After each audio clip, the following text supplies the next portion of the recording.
Hello and welcome to the music education edition of 10 Minute Band. This is 10 Minute Music Ed. My name is Clara Galbraith and I am a music education student at the University of Illinois Urbana-Champaign. For the very first episode of this series, we were talking music rehearsals, talking about some of the timing, the planning, and the navigation of human interactions while in class. First of all, time. It is elusive and mysterious, and no one understands that better than teachers. Sometimes classes will fly by, and other times every second feels like an hour. So the question is, what do you do with your time? So let me start by saying that 50 minutes is not 50 minutes. 50 minutes is heavily dependent on context. When you start to plan for a new lesson, analyze your context first, especially when you're doing this at a new school for the first time. Because if you're teaching first grade class in the period right after recess and right before they go home, that's going to be really different than something like second period high school band. I have taught in that first grade situation where students had music class right after recess and right before the end of the day. Well, I was guest teaching, but it was quite the situation because the class was sandwiched between recess, which is fun and something all students really look forward to, and the end of the day when most of them were tired, had had a long day, and wanted to go home. So there were some unique challenges that came with the class being that schedule in the day.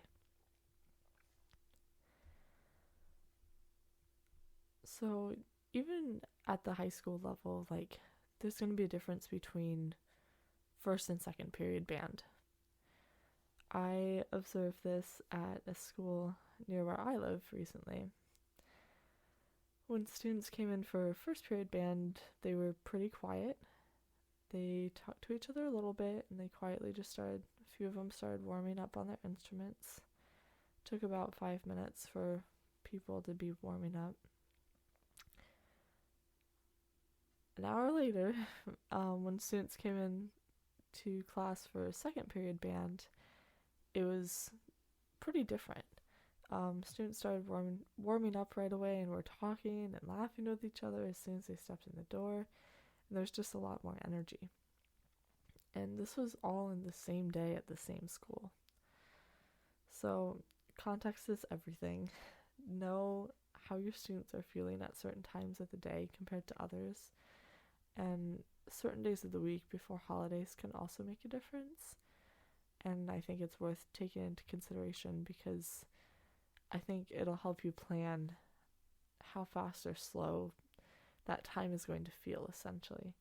And it'll help you decide how many activities or how many things to cover in those classes.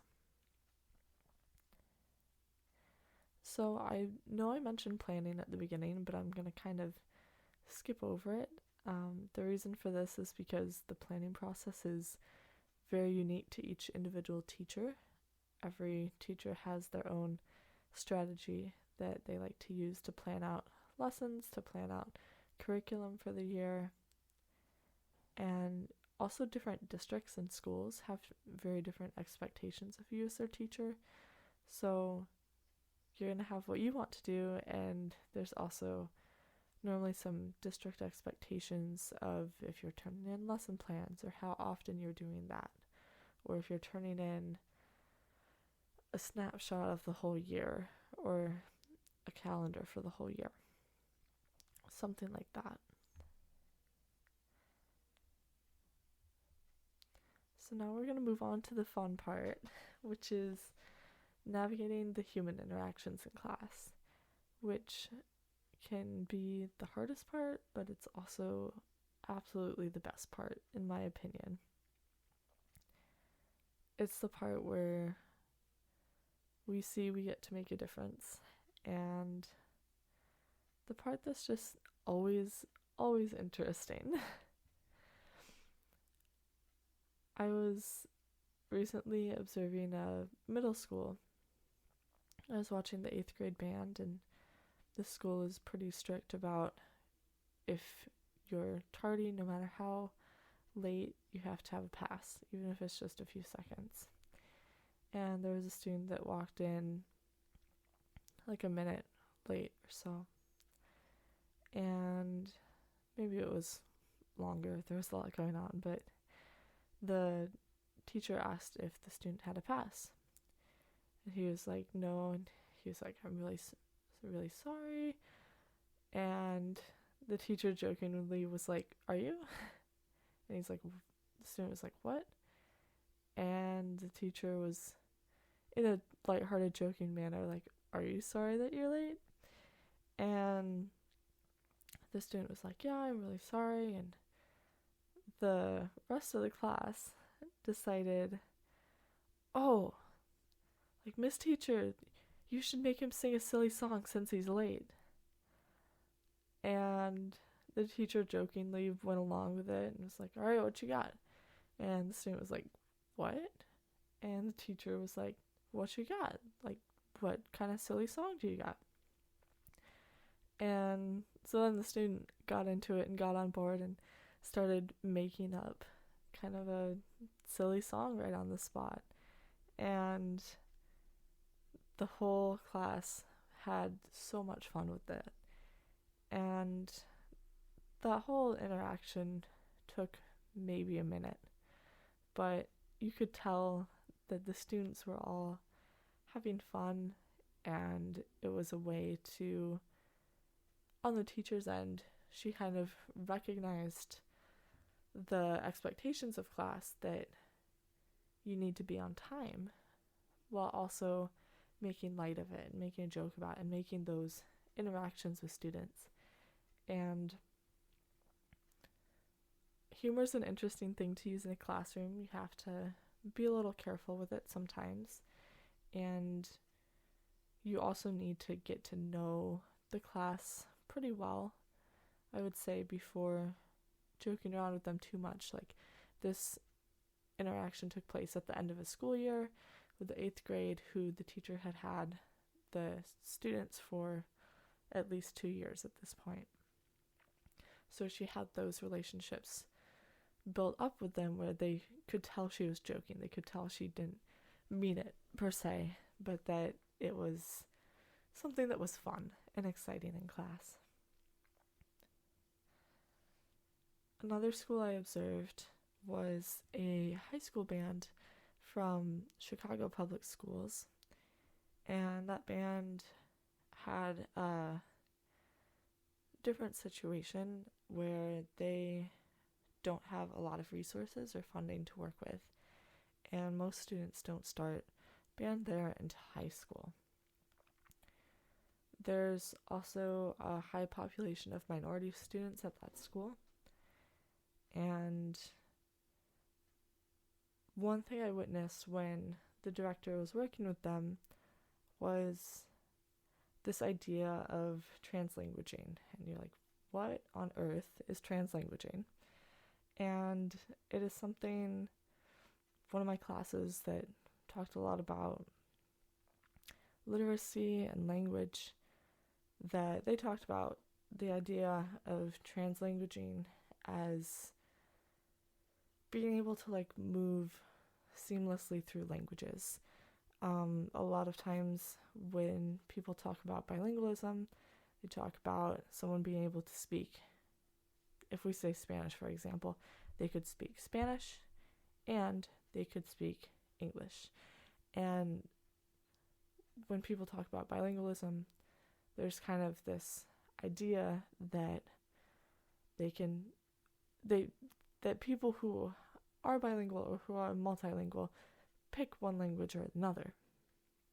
And this idea of translanguaging is that those borders between languages and that kind of difference between them essentially is blurred. and that for someone who speaks more than one language, they aren't just flipping different switches on and off, like, okay, now I'm speaking in German. Stop speaking in German. Now I'm speaking in English.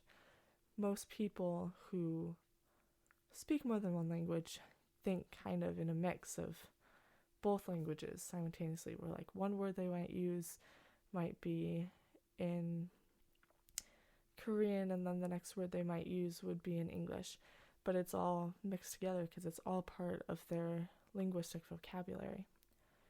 And a great thing I noticed with the school from Chicago was the teacher was kind of doing this process and doing this thing called translanguaging, where occasionally he would call things out of rehearsal numbers or letters or